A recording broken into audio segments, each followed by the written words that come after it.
We're thrilled to welcome Ari Shavit to the Tufts campus. My name is Jeffrey Summit. I'm the rabbi and executive director of Tufts Hillel. And we're doing this with the support of International Hillel, but also one of the reasons that this lecture this evening I think is so special is because it's sponsored, you'll hear more about this later, by a coalition of Jewish groups on campus, from AIPAC to J Street to Tufts Friends of Israel to Tufts Hillel, that has formed a coalition called Tufts Students for Two States.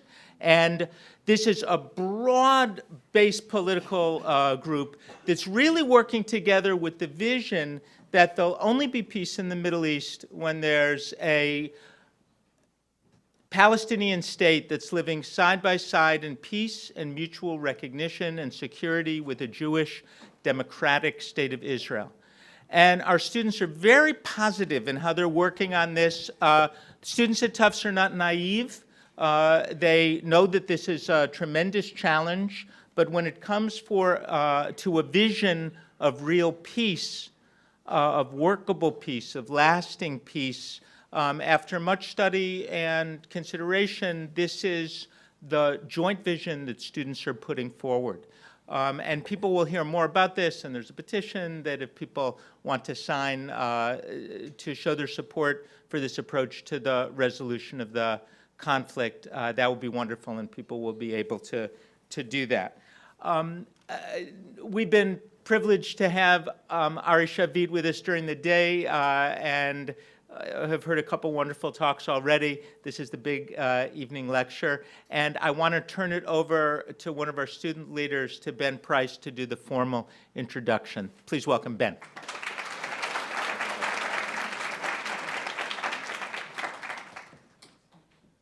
Thank you, Rabbi Summit, for the introduction, and a special thank you to Avram Elner for all of our work, for all of the work that you've done on this event. He's our Israel Programming Fellow at Tufts Hillel. On behalf of Tufts Hillel, Hillel International, Tufts Friends of Israel, Tufts American Israel Alliance, Tufts J Street U, Tufts Students for Two States, I thank you all for coming tonight.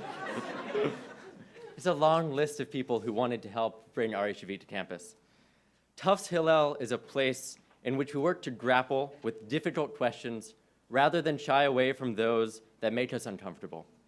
Tufts University cultivates active citizenship through deep engagement with a full array of perspectives. We know that we must hear the opinions not only of those with whom we agree, but of those with whom we disagree. And what better person to talk to us about his understanding of the relationship between America and Israel than someone who has so intentionally confronted all of the painful realities and the issues facing Israel in the 21st century. When Ari Shavit visited Ofra, a settlement in the West Bank, while conducting research for his book, My Promised Land, he was met with suspicion. He has worked for Haaretz, Israel's oldest daily newspaper, since 1995 as a columnist and serves on its editorial board. Ofra's residents wondered, what could this left-leaning journalist have to hear and learn in the mother of all settlements in the West Bank? And yet Shavit listened to Ofra's two founders, two men who changed the face of modern Israel and the modern West Bank. He is patient. Though he strongly disagrees with Yehuda Etzion and Pinchas Wallerstein, he heard them, truly trying to understand their motivations and their historical interpretations. Mr. Shavit earned a diploma from Hebrew University in philosophy in Jerusalem, and his academic background is evident in his fastidious and balanced analysis of opposing viewpoints. Ari Shavit is also meticulously thorough. His New York Times bestseller begins with a detailed account of his great-grandfather's trip to Ottoman Palestine in 1897 and encompasses the story of many of the people who created the modern state of Israel. Through interspersed interviews, historical documents, and personal thoughts, Ari Shavit tells the story of the Holy Land. He tells us the story of building Israel's nuclear capacity through the lens of the city of Dimona, The lead engineer informs us about how he followed orders from Israeli politicians, many of whom thought that Israel possessing a nuclear weapon was the only way to secure peace. The tragic story of the city of Lada, destroyed by the IDF in 1948, is told from the perspective both of the orphans who grew up there and the Palestinian residents who were forcefully persuaded to flee. The story Ari Shavit tells is one that affirms the need for the existence of the state of Israel without contentment at the current state of affairs. It is also a story that is honest about the many horrors of its history. As the former chairperson for the Association for Civil Rights in Israel, Shavit tells the story as it needs to be told. He does not shy away from the words with which many struggle. He embraces the complicated existence of Israel, no matter how difficult. When trying to explain to the two founders of Ofra what they had done, Shavit stated that, from the beginning, Zionism skated on thin ice. On the one hand, it was a national liberation movement. On the other, it was a colonialist enterprise. It intended to save the lives of one people by the dispossession of another. Though Shavit rejects the sniper and condemns the destruction of Palestinian villages, he is unapologetic about the creation and continued existence of the State of Israel. He says that he would stand by those deeds if he needs to. Without these, the State of Israel would not exist. Shavit writes what we all know. Israel was a necessary creation for the salvation of millions of suffering Jews in the diaspora and continues to protect Jewish lives. Yet it brought and continues to bring pain to the lives of many Palestinians. Tonight, we are fortunate to have the opportunity to hear Ari Shavit's perspective on the relationship between Israel and America in the 21st century.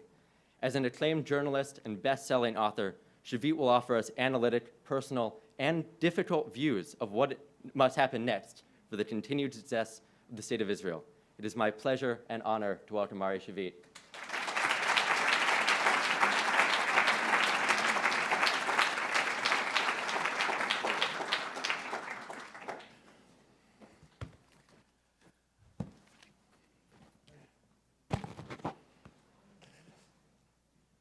Ben, I must, you left me quite speechless. I actually better go now. You know, one has to be a bit out of his mind, if you're a journalist, to leave your country behind in the middle of an election campaign. And if you have two young boys, to leave them behind in order to travel in January this far to come here. But the experience they had throughout the day here in Tufts, meeting you young, wonderful people, and hearing probably the best presentation I've heard so far by you, it makes it all worthwhile. So I'm so happy, and I feel privileged to be here. And I really hope that we can have a meaningful evening of candid conversation to which I'll try to contribute the best I can. So because of this day that really moved me, I'll do the Israeli thing and I'll improvise a bit. I will not speak only about Israel and America and the challenges facing both in the Middle East. I will, but I will go back to the basics and talk a bit about my book, a bit about my country, and then talk about these challenges that face your country and my country and this troubled, stormy region that I just came from. When I decided to write my book, most of my friends told me not to do that. They told me that there are so many Israel books out there, and there is such deep Israel fatigue that no one would read another Israel book. But I was determined to write the book because of two reasons. One was purely personal. Ever since I remember myself, literally from the age of 5 or 6, I remember the notion the deep notion that I was born in a unique land, into a unique nation, into a unique historical happening. And I had a personal, existential need to decipher it for myself. I'm a journalist. I have good access. I generally know what's going on. But I felt that even I don't get it. And in order to get the Israel story, I had to take a step back and look at my own country from outside and from within inside at this very same time. So I had to write the book. I had no other option. But then there was another reason to write the book. Because what I realized is that Israel, that has so many problems, I think one of its major problems is that we Israelis have lost our narrative. And so many people who care about Israel lost the Israel narrative. Definitely many of the people who are so critical of Israel have actually lost the Israel narrative. I think that the reason that the narrative was lost is very much the seventh day of the Six-Day War. The moment we conquered, for whatever reasons, the West Bank and Gaza, and the issue of occupation, peace, settlements became the major issue, we lost the sense of what the country was all about to begin with. We should have the debate regarding the territories and occupation and peace. I participated on a daily basis, but we should not let that debate make us blind to the larger picture. Even if you want to understand this issue, you have to see the context. If you don't understand where we came from and what it's all about, you cannot understand even the stories you read daily in the New York Times. So my wish was to write the narrative again. I didn't have any objective national ambitions, but I had to write it for myself. I tried to bring back the sense of the great human story of Israel. My book is not a polemic book. I'm a very opinionated person. I know the solution to every Israeli problem. But the book was not about that. The book was about listening to people, bringing the different narratives, and bringing back the human dimension. Because basically what Israel is a remarkable human endeavor, for better and for worse. So many people treat Israelis as either demons or angels. We are no angels. We are definitely not demons. We are humans. But we are humans with a remarkable human story. So I try to bring that story back. I asked myself 3 questions that I think are the important Israel questions. Why Israel? What's Israel? And will Israel? But I didn't try to answer them with a theory, with a thesis, but by bringing that story back. So obviously, as it was a personal book, I had to begin with my own beginning. And my own beginning is in London of 1897. My great-grandfather, Herbert Bentwich, was a successful London lawyer. At an age where most Jews were poor and persecuted, he was a privileged Jew. He was a self-made man, except for the fact that he was Jewish He was a Victorian gentleman in every respect. He loved the Queen, he loved the empire, he loved Shakespeare, he loved the theater. He even resembled the Prince of Wales.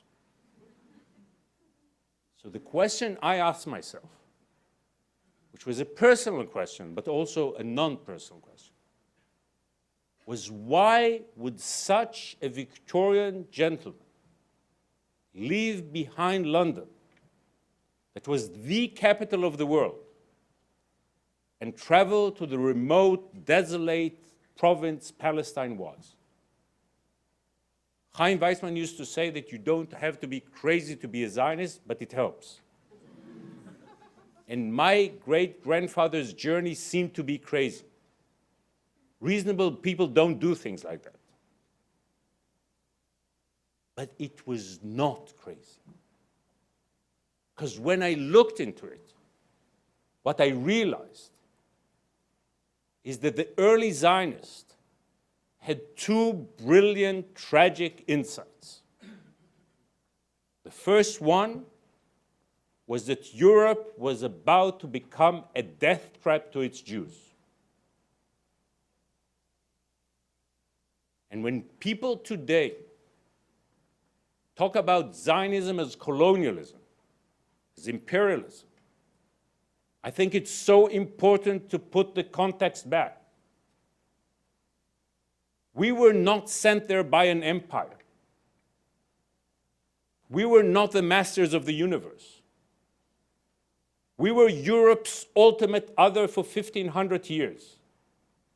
We were treated like dirt. And we were about to become Europe's ultimate victim. So the early Zionists did not know there will be a Holocaust. They didn't know that the 20th century will produce such awful places as Auschwitz and Treblinka, gas chambers, trains. But they realized that the new race-based anti-Semitism is becoming more dangerous than the old religion-based anti-Semitism. And they realize that we are doomed. If we do not act, we are doomed. So faced with the most radical challenge a people can be faced with, the challenge of extinction, they came up with the most radical solution one can think of.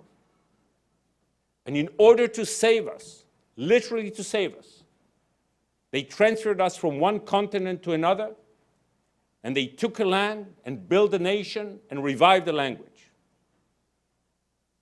And the real sin, as I said to some people earlier today, the real sin was that they were too late. Because if Herzl would have appeared 20 years earlier, if my great-grandfather would have traveled 20 years earlier, if we would have had Israel in the 1920s rather than 1948, millions, millions, millions would have been saved. But the early Zionists had another insight too. And in this sense, my great-grandfather, with his privileged life, is especially relevant. Because in many ways, he was ahead of his time. And the challenge he faced in his London was the challenge facing the American Jewish community in the 21st century. Because the early Zionists realized that when the pogroms will subside and brutal, violent anti-Semitism will be gone, the Jewish people would be faced with another challenge, which is exactly the opposite. Because as I say in my book, the old Jewish formula of existing, surviving in the diaspora was based on the two great Gs: the intimate relationship with God and the defense of the walls of the ghetto. But the intimate relationship with God was changing, and the walls of the ghetto collapsed. So ultra-Orthodox Jews are okay. We will have ultra-Orthodox Judaism in 100 years' time and in 1,000 years' time. But non-ultra-Orthodox Jewish civilization, non-ultra-Orthodox Jewish life is in jeopardy. These people that contributed to civilization so much, the Freuds and the Einsteins and the Kafkas, These people are endangered. We are an endangered species. And the early Zionists saw that 100 years ahead of time. So they realized we need a place of our own, not only to save ourselves physically, but so Israel will be a powerhouse for a modern, relevant, liberal, and democratic Jewish identity. And one, in brackets, one of the reasons I'm so angry at recent Israeli governments and the politics of Israel of the day is that Israel is today betraying this mission. Because rather than help fulfill its mission as a beacon of inspiration for young Jews throughout the world, it is in many ways driving so many young people away. But we'll get to that later. So the two brilliant ideas, insights, were the ones that brought my great-grandfather there on Erev Pesach of 1897. But then, when he arrived there, then the flaw appeared. Because there was and there is another side to the story. Because when my great-grandfather arrived in the port of Jaffa, he would not see that Jaffa is a predominantly Arab city. And when he traveled in his Thomas Cook carriages throughout the land, he would not see the dozens of Palestinian villages along the road. Again, it must be put in context. We were no conquistadors. We went back to our ancient homeland. And there was no Palestinian republic we conquered. There was no Palestinian kingdom. There was not even a Palestinian people. The Palestinians defined themselves as a people decades later, partly because of the clash with the Zionists. But there were 500,000 Arabs there. And my great-grandfather, like the other founding fathers and mothers of Zionism, would not see them. The Palestinians were and are our other, and we would not see them, and they would not see us.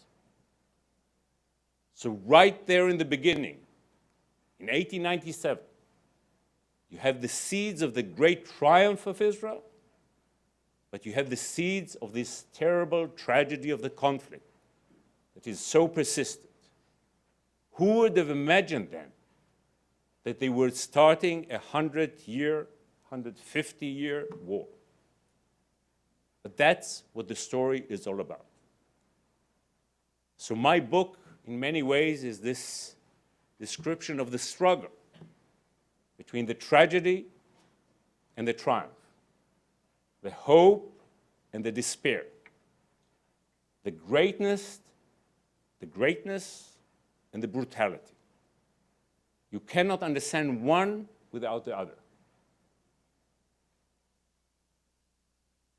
I travel while writing the book through the history of my country, and I will not talk too much about it. I hope that those of you who have not read the book will read the book. But I'll talk about one chapter. Most people, or many people, talk about my leader chapter, and it's the sensitive truth that so many Jews and Israelis would not address. And I think it's a very important chapter, and as painful as it was for me to write about it, I think it was so needed, and I'm proud of the fact that I did. But I want to talk about another chapter, just one. The main thing that I discovered in this long journey was how remarkable Israel of the 1950s was. Many people know about the pioneer heroism of Israel, the warriors. But other people had the pioneers, other people had warriors, definitely in this country. The civilian heroism of Israel of the 1950s is mind-boggling. Imagine America, God forbid, going today through a war in which it loses 3.5 million people. God forbid. And then imagine America in the following 3.5 years absorbing 500 million immigrants. Can it be done? Is it humanly possible? Israel did that. I'm not religious. There's nothing mystical about it. But would you look at what Israel did in the 1950s, you're bewildered. Bewildered. This is the greatest triumph of the human spirit one can imagine. But it's not only the numbers. Who are these people who went there? So many of them were refugees from the Arab world who lost everything overnight. There's so much talk, and should be talk, about the Palestinian refugees. But there were nearly 1 million Jewish Arab refugees. People who had to leave Iraq and Egypt and North Africa almost overnight, losing everything. And then there were the Holocaust survivors. People who just came from hell. People who had nightmares at night. Numbers tattooed into their arms. But these people did not become addicted to their victimhood. They were the ultimate victims. Who can compete with their victimhood? But their life was not about victimhood. Their life was about choosing life. Their revenge was not suicide bombing. Their revenge was about sending their kids to schools, building a health system that is better than yours, building housing, cheap housing, lousy housing, ugly housing, but housing. What they did is truly remarkable. It's a combination of the way this nation was run, but the spirit of these people who did not surrender to their fate, but had hope and renewed life in such a remarkable way. Sadly, over the years, Israel lost a lot of the political wisdom it had in those years. We don't have the same body politic we had then. We don't have the same kind of leadership. I believe that we still have in our DNA, Israeli individuals, Israeli society, still have a lot of that positive attitude that we had then. We miss it in the political level, but we have it out there. So when I ended my book, I traveled through the country, the footsteps of my great-grandfather, asking myself, where have we succeeded and where have we failed? What have we achieved and what have we not? And basically what I saw is two pillars of Israel's existence. On the one hand, we are the most intimidated democracy on the face of the earth. I'm an anti-occupation person. I fought occupation throughout my adult life. I think settlers are a horrific idea, and they should be stopped. But you cannot deal with the issue of occupation if you ignore intimidation. If you ignore the fact that Israelis are endangered like no other OECD country is in danger. Because there is a deep tension between the Jewish democratic state and so many radical Islamic forces around.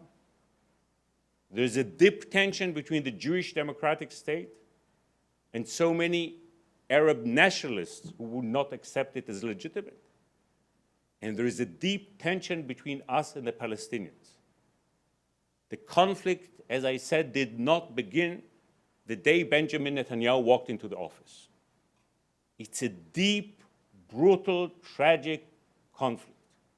It has religious aspects, social aspects, It goes down right into the Palestinian identity, into our identity. So because of these three sources of tension, we are fundamentally endangered, even when we seem to be strong. Don't buy this ridiculous myth that Israel is a Goliath. A people that is so small, so lonely, a nation that is so tiny, cannot be a Goliath. We produce power while being fundamentally weak. But we are not China. We are not Russia. We are not even America. We are a tiny democracy in a region that is so brutal and so unfriendly to democratic values. The result is this, is a unique Israeli condition. You in America have many problems. The more I travel around the country, the more I encounter your problems. No one in this hall has doubts whether America will be here in 20 years' time or 50 years' time. It might be that or it might be that, more red or more blue. There will be an America. No Israeli can be certain Israel will be there in 50 years' time. We don't talk about it. It's a taboo. But it's on everybody's mind. And it creates a unique mental, emotional condition.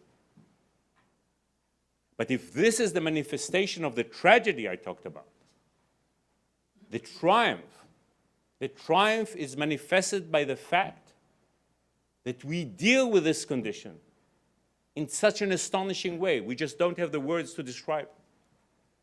While we live on the edge, we live with a vengeance. We have such an intensive life there. We are creative, and we are innovative, and we are sensual, and we are sexy. We make more babies than any other OECD country.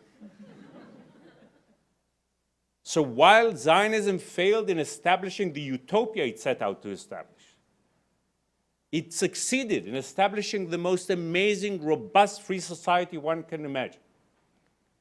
Our democracy is so flawed in its institutions, in its political ways. But the people, the ethos is so free. We are so anarchistic, actually. And what you see in Israel, wherever you go, is this vibrancy. So everybody knows about the Israeli high-tech boom. But this is only one of the manifestations of Israeli vibrancy. You feel it wherever you go. In music, in theater, in dance, in commerce, in technology, in science. Basically, what you have in Israel is this astonishing phenomenon of a people that have come from death and are threatened by death, but have chosen life. And Israel is such an inspiring celebration of life. A few months after my book was published, the sirens went off. In early July, I realized what was about to happen. So I went into the room of my 10-year-old Michael and my 5-year-old Daniel, and I told them that soon they'll hear a sound they never heard before, the sound of sirens. Michael was born as the second Intifada subsided and suicide bombing stopped. Daniel was born deep into Israel's most calm decade. We didn't have serious violence, definitely not in central Israel. We did not have peace, but we had a calm, prosperous decade. And I realized it was about to change. 2 days later, we did hear the sirens. We live in a nice suburb, American-like suburb, north of Tel Aviv. And in many ways, my kids grow up like American boys. They wear the same clothes, they listen to the same music, they disappear in the same iPads. But as we walk down the stairs to the sheltered room, the basement of our home, Michael asked if our missile might hit our house and destroy it. And Danielle asked if Iron Dome might be broken. So I thought of some previous sirens I remember. The one of 1967, when I was a 9-year-old boy, and we feared the worst. The one of 1973, when we were too arrogant and self-confident, but we nearly lost the war. And the one of 1991, when we feared that Saddam Hussein would launch chemical warheads. And I had to help my neighbors, elderly neighbors, who were Holocaust survivors, to put on their gas masks, thinking of the fate of our people. And how is it that people that experience what they experienced have to experience such fears again? But now, it was 2014, the skies were blue, hedonistic Tel Aviv, and it was my own boys who were joining this sad Israeli ritual of confronting what American kids do not have to confront. Realizing that they are different, that there is something different over us. So the summer turned out to be a traumatic summer. But it was not only traumatic for us. We had an Israeli trauma this summer, but I think there was also an American trauma this summer, and there was a Jewish trauma this summer. So let me begin with ours. We found ourselves, after wasting 7, 8 calm years, we found ourselves threatened. The fact that we were helpless to deal with an attack by a small, poor, isolated terrorist organization was quite astonishing. Imagine an Al-Qaeda group taking over Guantanamo and shooting rockets at New York day in and day out for 50 days, even if people are not getting killed. What would have been the American reaction? How would even a peace-loving president like President Obama would have reacted? This is what we went through. But of course, the terrible result of that was that we found ourselves using excessive firepower in Gaza in a way that I found unacceptable. On the one hand, we were confronted with something so terrifying. On the other hand, we ended up fighting a very brutal war with thousands of people, most of them innocent, in Gaza dying, with so much carnage and destruction. But while we went through this trauma, you went through the realization that you are confronted with something you thought you were free of. Would have anyone in this room thought 5 years ago that we will watch beheading on YouTube? America helpless when its citizens and the citizens of other democracies are beheaded time after time? But it wasn't only these terrible events and the terrible images, because what was it behind it? Your great democracy was challenged 13 and a half years ago. So after 9/11, the empire struck back. And you launched 2 wars. But the wars didn't go too well. So then you decided to end them and to come back home. You tried fixing the Middle East. It didn't work. So you tried running away from the Middle East. But now you've learned that you cannot fix it, but you cannot run away from it either. These 13 years of American effort with all the trillions of dollars and the lives lost ended up with such results. You went as far as Afghanistan to destroy Al-Qaeda, just to have today Al-Qaeda at Israel's doorstep. You went into Iraq to bring about democracy, a McDonald democracy, just to have today ISIS throughout Iraq and Syria, and now in Paris. And we have not seen the end of it yet. So you are traumatized too. And then there is the Jewish trauma. Because for such a long time, we Jews were hoping that the old hate that we knew for such a long time is gone. It subsided. But suddenly, throughout the summer, and now this winter, the old hate is back. The old hate is back. So the summer was a traumatic summer all around, because the bubbles we lived in bursted.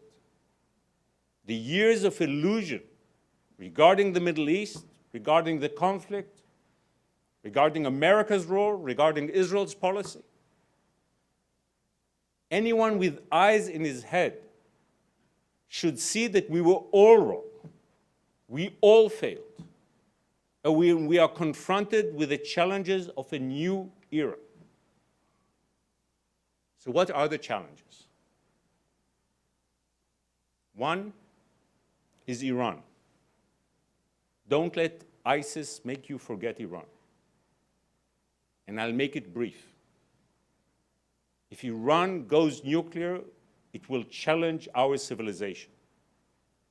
The mistake made by my government was making Iran an Israel issue, and specifically a Benjamin Netanyahu issue.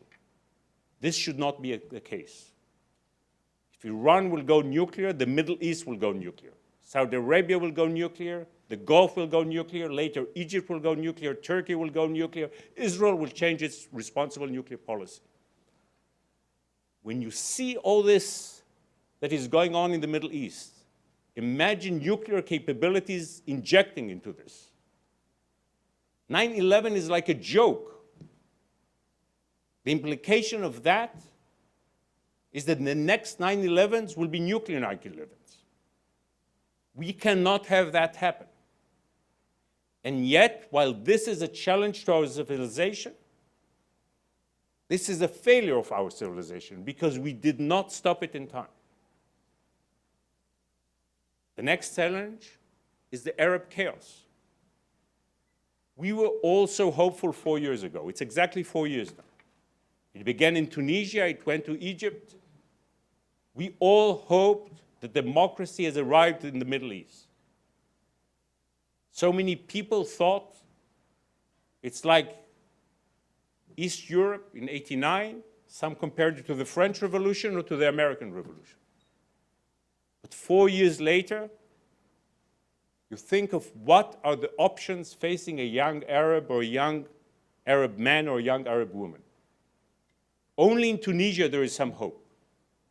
In the rest of the region, it's either an Islamic theocracy, a military dictatorship, a reactionary monarchy, or bloody chaos. While so many regions in the world are moving forward, our region is bogged down to tribalism and extremism and violent chaos. The third challenge is this Palestinian conflict. Because on the one hand, There is no way that Israel can go on with occupation. Occupation is the silent killer killing us from within. It's killing us demographically, it's killing us morally, and it's killing us politically. We cannot have this go on. But on the other hand, all the previous attempts to end occupation with a perfect peace have failed. We tried it in 1993, it didn't work. We tried it in 2000, it led to terrible violence. We tried to pull out of Gaza in 2005, we saw the rockets coming into Tel Aviv.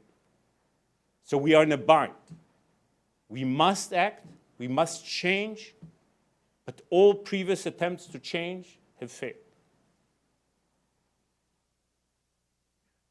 And the events of this traumatic summer and this traumatic year are just proof to all that. So, am I pessimistic? Is it all gloom and doom? Not at all. I'm a great believer in Israel. I'm a great believer in Israelis. And I believe in America much more than many of my American friends. I think that crisis is an opportunity. But we need new vision and we need new ideas. We need to see the terrible challenges around and to find new ways of dealing with this. Gaza, we must have a Marshall Plan for Gaza.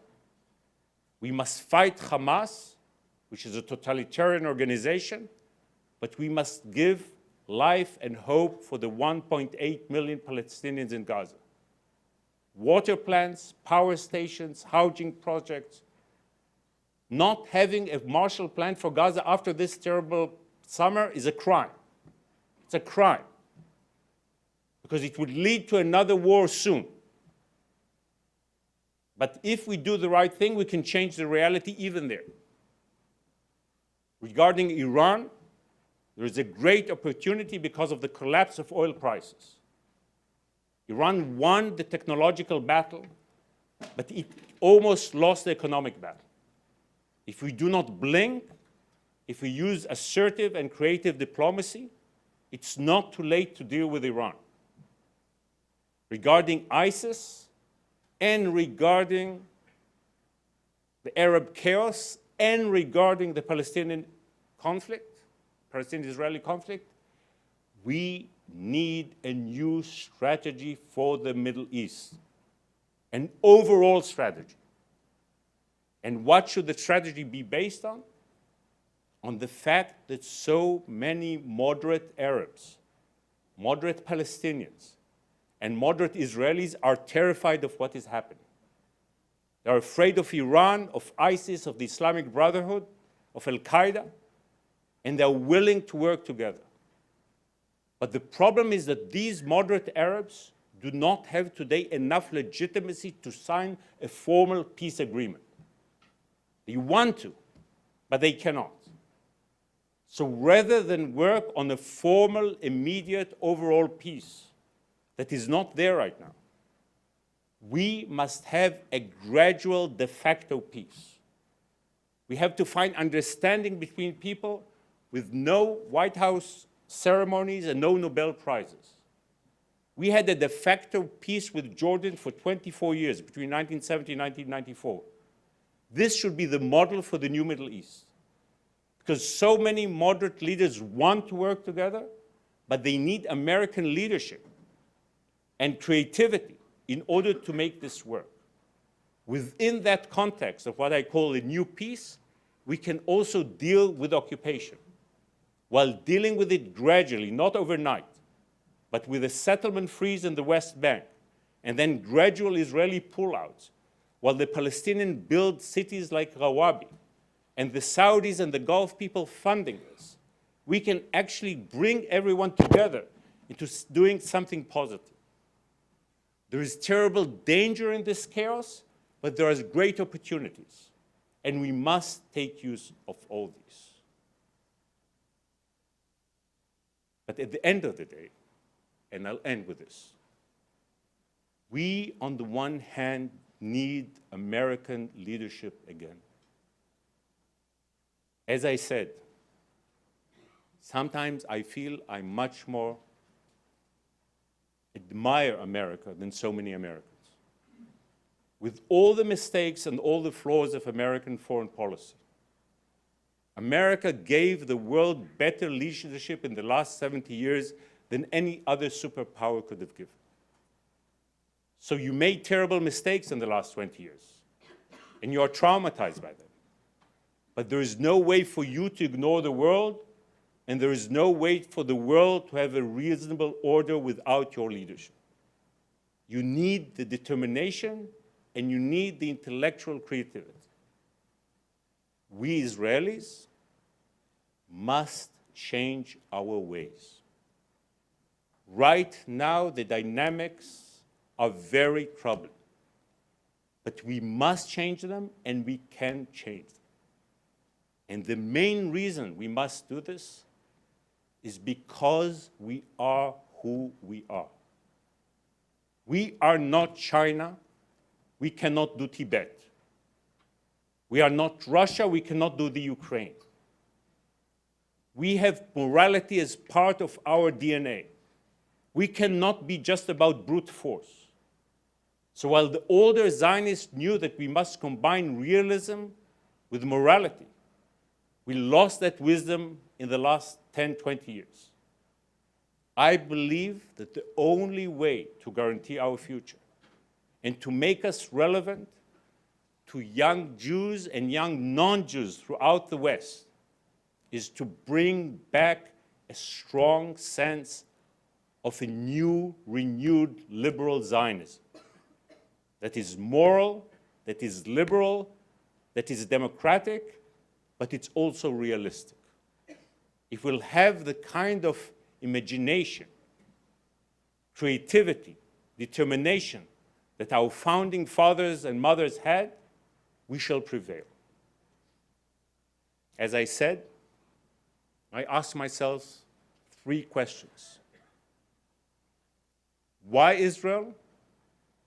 Because there is a need, there is a moral imperative to have a home for the homeless people. What's Israel? It's vitality against all odds. And will Israel? That depends on Israel changing itself and bringing this amazing vibrancy that we see in Israeli individuals and in Israeli society into Israeli politics, hopefully in these elections or in the next ones. So Israel will change itself and live up to its own ideals, own values, and its own commitments. Thank you very much.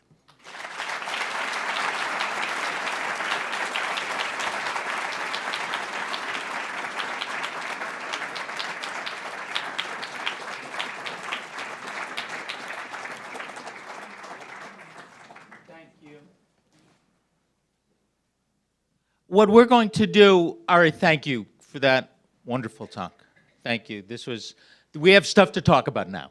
And so what we asked to do is the students who planned this put together, they wanted to take the priority and they wrote out a number of questions. I'm just going to pose 2 of them to sort of get the ball rolling. So people would know our plan is to go now for about half an hour, no more than half an hour. Frightening them. What? Let's say it's 15. Let's say 16. 15 minutes, but we'll see how it goes. And but we're not going to go for a long time. But we want people to be able to ask questions, and we'll start out with a couple, maybe short answers, to the questions, and then we'll open it up, and people could ask questions from the floor. So one of the first questions that the planning committee wanted to ask was, there are many young Jews here, American Jews, who are deeply committed to Israel, but they're deeply disturbed by the occupation, and they feel that Israel's treatment of the Palestinians and Gaza this summer are a real hindrance to peaceful settlement, but they want to support and they want to be engaged. Practically, you talked about it philosophically. Practically, what is the most effective way for young, and not just Jews, for people who support Israel and but have problems with the current situation and occupation? What should they do? In my mind, there are two things that should be done. One is to fight for peace, but while being realistic. I think that the key to this realistic peace and the key to ending occupation is to win the hearts of Israeli public opinion, of the Israeli center. Israel is a democracy, and the key to change is convincing the people. There is no other way. If Israelis will feel that the people who care about Israel, on the one hand, demand in a very assertive way that occupation will be dealt with, that settlement activity would stop, that Israel will change its ways, but at the very same time, they'll show a commitment to Israel, a love for Israel, an understanding of Israel's unique position, of the unique dangers. And if there will be a real sense of partnership, that liberals in America, in Europe, and in Israel work together, not while hammering each other and condemning each other, but working together, I think that will bring about the change there, and that's the best contribution for people who care about it and want to bring us as close to peace as possible. The other way to deal with this is to have young people in this country and in Israel work on all kinds of social justice projects. It's not enough to go for Israel on a trip. It's not enough to meet some Israelis, and I'm all for fun and games, but in some Tel Aviv bars and clubs. And please do that as much as you can. But while doing that, we need to make the shared values real. And we have to fight together for these shared values. So let anyone who cares about Israel be engaged with the Israel he cares about. If you're into gay rights, fight for gay rights. If you're into the environment, fight for the environment. If you're into social justice, do social justice work. If you're into third world work, try to do third world with young Israelis. I think that we had a lost generation in Israel. I think we had a lost decades in the way we dealt with Israel in this country. I believe in the younger generation, the people present here, and I believe in the young Israelis. So I think if this new kind of discourse, new kind of concepts, and new kind of initiatives will appear, we will totally change the dynamics regarding Israel, and we will help in fixing Israel rather than just condemning it. Thank you. One other question from the committee before we open it up. They wanted to ask, especially in the light of the recent push of the Palestinians to gain international legitimacy through the ICC, what do you see as the steps that Palestinians could most productively make to facilitate the peace process? Stop the ICC thing. I think that the Palestinians, I understand, first of all, basically, every day of my life, as I said to some people earlier today, I'm aware of the Palestinian tragedy, and I have deep sympathy to their suffering in the past and their suffering in the present. I also understand Palestinian frustration when they see all this settlement built, and we see the way the Israeli government is behaving and speaking. But the Palestinians are responsible as well. The Palestinians are adults. They are moral agents as well. They cannot be only about victimhood and only about blaming Israel for everything. They need to take some responsibility for their own future as well. So what they are doing right now is so destructive. Again, Israel, my government made some terrible mistakes and did terrible things. That does not justify what the Palestinians are doing now, which is going into political warfare. It's not that they're looking for legitimacy. Right now, they are going for political warfare, and I'm telling you, and I hope I'm wrong, if this political warfare will go on, it will end up with real warfare. Because the one thing that is keeping the calm right now in the West Bank is the collaboration between the PA, the Palestinian, especially the Palestinian security forces, and the Israeli ones. That's the only thing that works right now. that prevents violent chaos in the Holy Land. If the war, the political offensive will go on, that collaboration, that cooperation will collapse, and the result will be people getting killed again. We already had people seriously injured in Tel Aviv today. But believe me, it's only the beginning.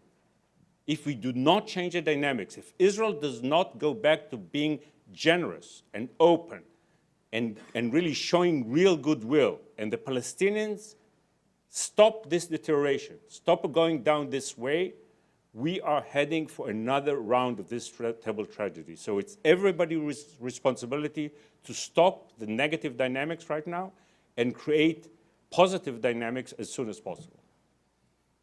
Thank you. Let's, I'm going to, runners on the microphone. I want to ask people to ask their question on the microphone because we're recording this. Questions from the floor? Professor Garland. That was a brilliant geopolitical analysis. But I want to return to some of your early comments about what you call the human dimension. And that is that something else really important happened in the 50s. The falach, the farmer, and the kibbutznik cooperated with each other and worked the fields together. It happened in the 60s too. So my question to you is, what's happening on the ground in Israel? You mentioned partnerships between the United States and Israel. What's happening on the ground in Israel, the seeds of peace between one human being to another, a Palestinian and an Israeli, working together, not the geopolitical level, but on the most human level, to cooperate, be it on a field or be it in a factory. Where do you see the seeds of peace and the seeds of hope in those relationships, and how can they contribute to the greater good? Thank you. Thank you for the great question. What happened, you know, I talk about the mutual blindness. The conflict is basically about the mutual violence. We're not seeing them, and they're not seeing us. What we had is a great improvement in the 80s and especially the 90s, when we began seeing them and they began seeing us. And that brought about Oslo. But when it all collapsed, 2000 was a very important year. When it all collapsed and it ended with this terrible violence and suicide bombing, the Israeli reaction was building the wall. And the wall was not only a security matter. It's a deep metaphor for a kind of inner decision not to see them anymore. It's as if people were in conflict. They went into a cautious love affair that was beginning. It went terribly bad. And the result is, I don't want to see that other person. So what the wall is a deep metaphor to where we are today. We live in the same country as if they are not there, and they live as if we are. And in this sense, you're totally right that we must change this attitude again, while being realistic, while realizing that probably the first phases of a peace process will be more like a divorce than a renewed love or marriage. We need a kind of honest, decent friendly divorce process. I went through one, by the way, so I know what it's like. Before we can be deeply engaged. But I think, again, there is some hope. First of all, when you look at Israel, within Israel, the Israeli Palestinians who live within Israel, while politically there is a terrible clash and there are ugly phenomena, we have some xenophobic and semi-racist phenomena that are horrific, and they have some extremist phenomena as well. I see a lot of people. Globalization does work. There are many people that do have shared interests, shared values. There is a great potential there, and there is some improvement on the ground and some in this respect. But without, what we really, really miss is the great moral leadership. There is no Nelson Mandela in Palestine, and there is no Martin Luther King in Israel. And I believe that if we'll have the kind of leadership that brings back the moral dimension and gives a vision of human cooperation, we can really deeply change the dynamics while being aware of the tragedy and the difficulties.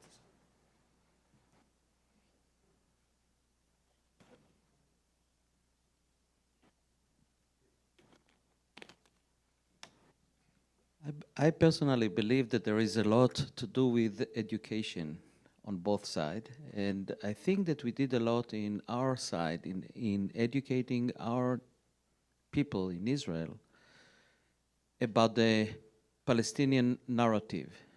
I don't see the same thing on the other side, that they teach any of the Israeli narrative about the Holocaust, about our Nakba.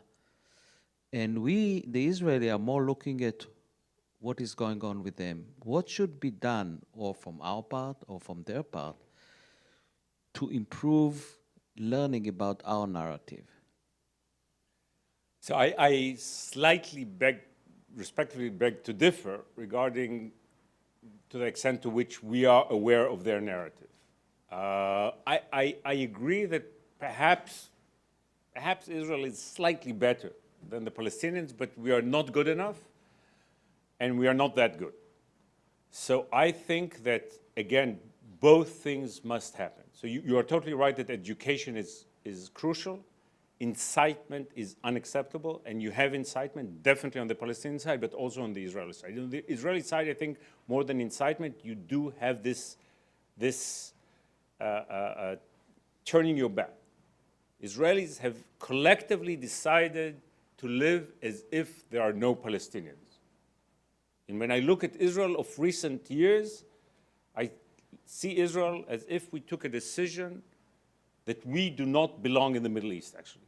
As if we are a huge continent and not a tiny land. Sometimes I have a feeling, I once wrote a piece about it, that Israelis live as if there was a series of explosions along the Jordan Valley, and we were disconnected from the Middle East, and we are now floating in the Mediterranean. We just passed Italy. We are on our way to Ibiza.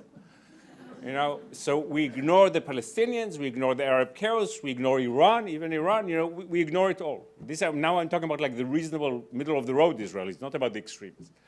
So we have, look, Gaza was, and I don't justify in any sense, I have very harsh words to say about Hamas, and I ask all liberals here not to be tolerant when there is Palestinian fascism. Fascism is fascism, even if it's Palestinian fascism. So I'm totally not tolerant about Hamas. But the violence was in many ways a result of the fact that we ignored Gaza. We Israelis ignored Gaza. By the way, American policy ignored Gaza as well. There was a left-wing way of ignoring Gaza, and there was a right-wing way of ignoring Gaza. So when you ignore it, it erupts. It erupts.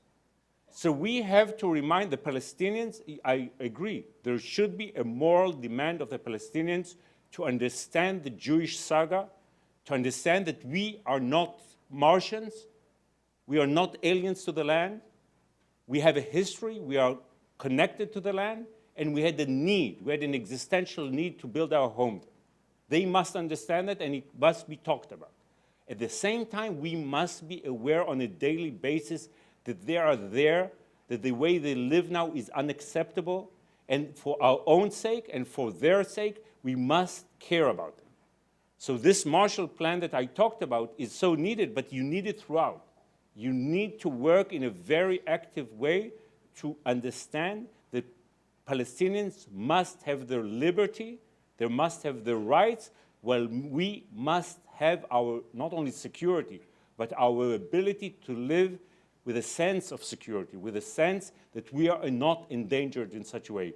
Only these two conversions simultaneously on both sides can bring us to a reasonable place.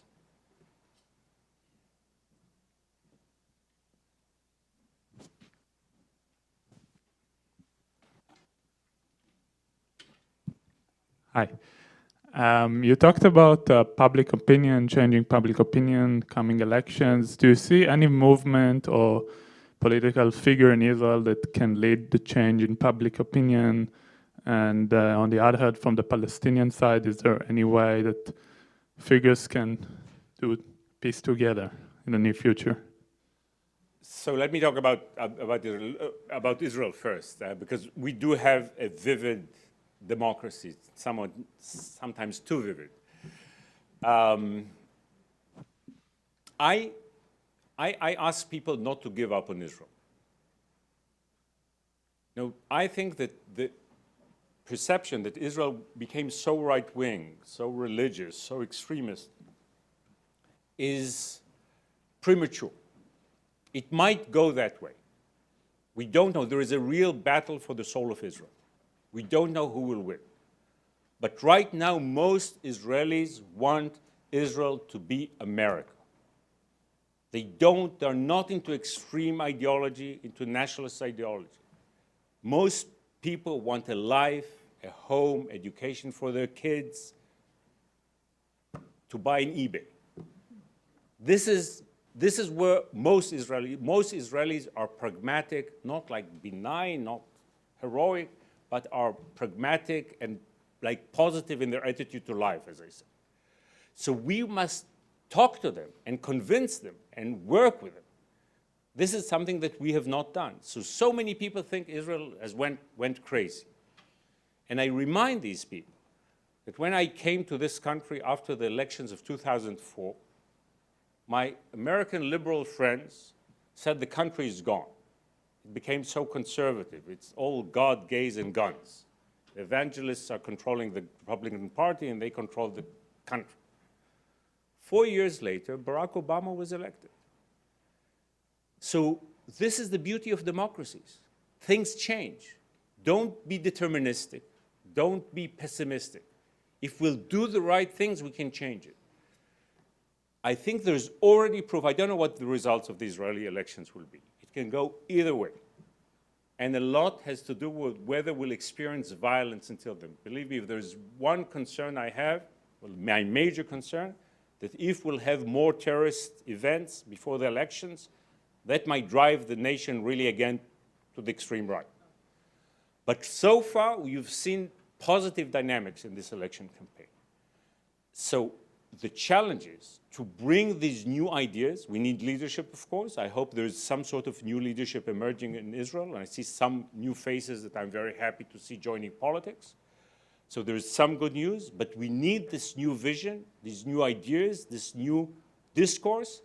I think that if Israelis will be, I'll tell you why the Israeli left lost, the Israeli left of center.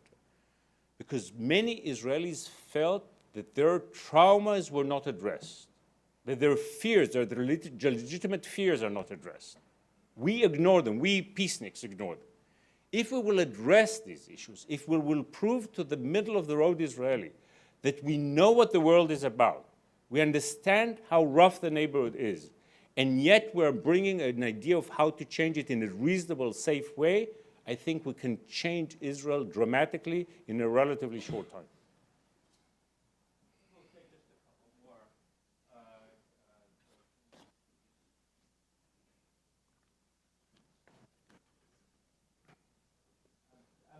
You want to combine two and then we'll... Okay, maybe let's get a Yeah, couple sure, questions. and yeah, and then... Let's get a couple questions together, and then, so, go ahead, yes, first, and then You've spoken a bit about your optimism. I was wondering, given at least one recent poll, which put the number at 22%, that is of Israelis who sympathize with the settlers movement, which is to say not that they necessarily outwardly support the movement, but that they lend their tacit support to it. How do you reconcile your own optimism with that number, which seems to be trending upward? I'll answer that. I can't resist that. I'll answer it shortly. I think of the 78%.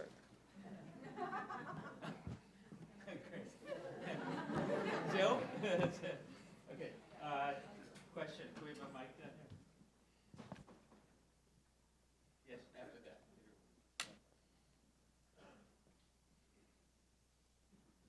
Congratulations for an outstanding book and a remarkable lecture.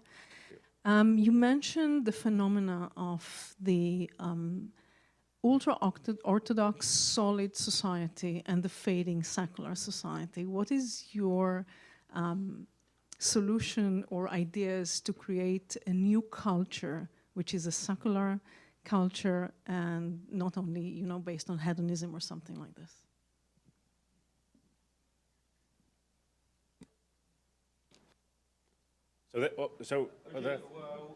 One more, go ahead. No, I'll be happy to end with this one if there are no others. No, Okay. no, well, here, I know you really want to take one. Give your question and then we'll combine. Such a problem to understand what will be. How can we manage to ignore the settlements? What do you offer? I mean, Okay. Okay. So. And one more, Peter, just get I have an historical question. 20 years ago, American commentators were opining that the integration between the Israeli and the Palestinian communities was so significant. 100,000 Palestinians coming to work every day within Israel proper and so on. They said there's no way to get the two people apart at this point. They said the two societies are together. And within, what, 3 or 4 years, it fell apart. As an observer of that, what happened? Okay, so this goes with the map. I think I answered it. I think there were such high hopes, and again, and this is why I ask my people, the peaceniks, the liberals, to be candid, and to be sincere, and to do our own soul searching. We cannot only blame the right all the time. It doesn't work.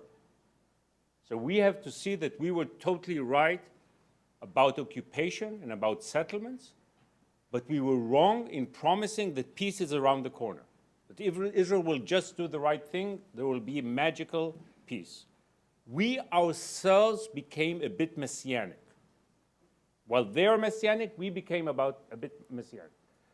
And what happened is that it all came to a terrible, terrible climax.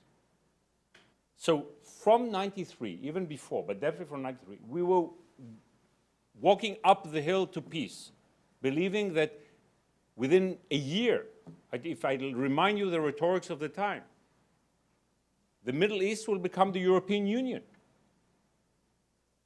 The Middle East right now resembles not Europe of the 21st century, but Europe of the 11th century.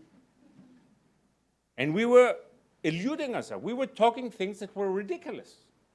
So while we were right fundamentally, we were selling it, talking about it, in a way that was flawed. So it came to a terrible clash.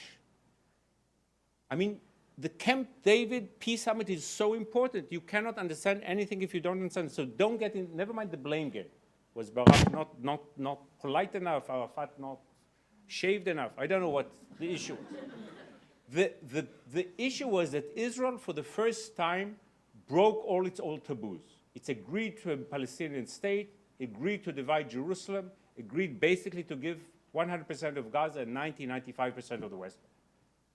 And the result was not the peace that I promised people for 20 years in election campaigns and in campuses that will happen if we will do that. The result was suicide bombing throughout Israel. My own coffee in Jerusalem was bombed one night. And the terror, the trauma was so deep because Israelis did open their heart to peace. First in Oslo with Rabin, and then when they elected Ehud Barak in 1999. So they were willing to do this. And it ended up with a catastrophe, with so much bloodshed, which then led to Israeli brutality, that led to the death of 3,000 Palestinians. But the peaceniks never addressed the trauma. To this day, Israelis are traumatized by these 4 years. We never processed it. So the result is extremism on the one hand and escapism on the other hand. Because we never went through the Clintonian process. What was the Clintonian process? You're a Democrat, you're a liberal, but you realize that Reagan had a point somewhere. So you change. You redefine the Democratic Party in order to win the elections. You don't just stand there and say the 80s never happened.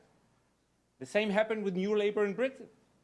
You fight Thatcher by understanding what she did and incorporating it and bringing a new kind of formula. We never did that. We never did that. And I'm sure that if we will do that, if we will convince the people that we know what they went through, we see where the flaws were, and now we are building a new kind of process that is different. This is why I call it new peace. Then we can change their minds, and then we can reach that map. I agree that the map is very difficult, but there is no other way, because the way it is right now, we created a lethal omelette in the West Bank. We broke all the eggs and we created a mess. So we won't solve it overnight. But thank God there is this thing of the blocks. I don't want to get into it.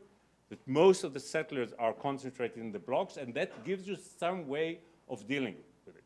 And this is what we have to begin with the settlement freeze and seeing the line that is between the blocks and what's beyond them as the basic line for the long-term border, what will be the border. But we have to begin with gradual and reasonable and cautious action. We cannot do the big thing overnight when the Middle East is so chaotic and when Hamas is our neighbor. And this brings me to your question, and I'm happy to end with this. I think that the issue is not only bringing back secular culture, as you said. I'll say briefly what I see as the fundamental flaw, problem of Israeli politics and social life. As I told you, I'm such an admirer of Israel of the 50s and 60s.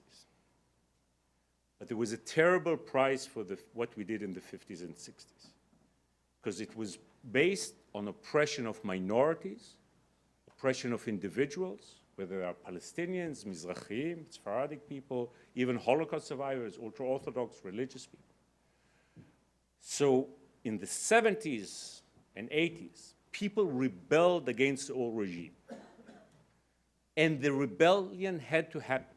The Palestinians, the Israeli Arabs needed to find their place under the sun. The ultra-Orthodox needed to find their place. The liberals, the individual, the young hedonists, everybody, we could not go on living like we lived in the 50s and 60s. The failure was that we never formed a new kind of covenant between the different Israeli tribes. So while the first Israeli republic that was so impressive but was also so oppressive collapsed, and it had to collapse, we never replaced it with a new republic. We never formed the second Israeli republic. In my mind, the challenge is to find a way, and this goes beyond just peace. It goes to the deep issue of identities. We have to respect the different tribes of Israel, to give people the ability to live their own culture, their own values, to respect diversity, but at the same time create some sort of renewed unity. The only way we can survive in a decent and democratic way is having a kind of pluralistic unity. So I want to have, and in this sense, I think what you have in America, we should learn from it. We need hyphenated identities. I want Haredi Israeli, ultra-Orthodox Israeli. I want a real Arab Israeli. I want a Sephardi Israeli. Each one keeping his own identity, his own culture, while having the Israeli dimension a very meaningful dimension. This is why we need the narrative back, why we need the ethos back. This is as essential as all the security issues. Only if we renew this identity and create this republic, we will be able to live at peace with ourselves, and we will be able to do what is so essential, which we did not talk about today. We will be able to help with the great challenge facing the American Jewish community. Because only if we will have this new liberal democratic Israel, we can be an inspiration for young American and diaspora Jews and non-Jews. And there is no life for us if we do not do that. American Jewry will not have a future without Israel being a meaningful Jewish democracy, and Israel will not have a life if it doesn't have the support and the alliance of American Jews and of progressive Americans who are not Jews. So redefining ourselves and rebuilding this alliance with progressive forces, mainly in this country, is essential for us. I'm sure that if we will do this, the sky's the limit. We can renew our soul, we renew our identity, and guarantee ourselves the future we deserve. Thank you very much.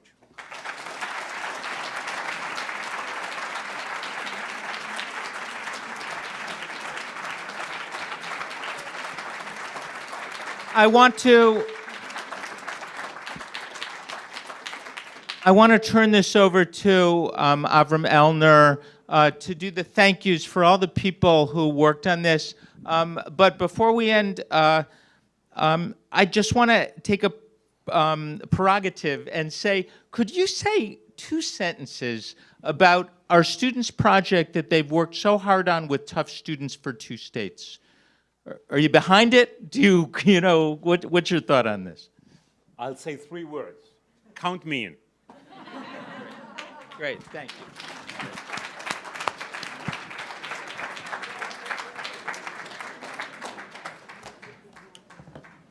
Thank you all for coming tonight. Mr. Shavit, thank you for your insightful, eye-opening lecture and your thoughtful responses to questions and comments from the community. We would also like to thank Rabbi Jeffrey Summit, the Neubauer Executive Director of Tufts Hillel, Hillel Assistant Director Lauren Bloom, Hillel Associate Director Lenny Goldstein, Program Associate of Taglit Birthright Engagement, Sarah Legacy, and Hillel's Administrative Coordinator, Shana Verston. Thanks also to Tufts Friends of Israel, Tufts American Israel Alliance, and Tufts J Street U for co-sponsoring this event, the Judaic Studies, Peace and Justice Studies, Anthropology and English departments, Tisch College, and the Institute for Global Leadership for sharing this event with your students, the Fletcher School of Law and Diplomacy for advertising and hosting and cabot this event, Hillel International Student Ambassador Zach Shapiro, and a special thanks to my colleague and dear friend Ben Price, whose assistance in organizing this event was invaluable.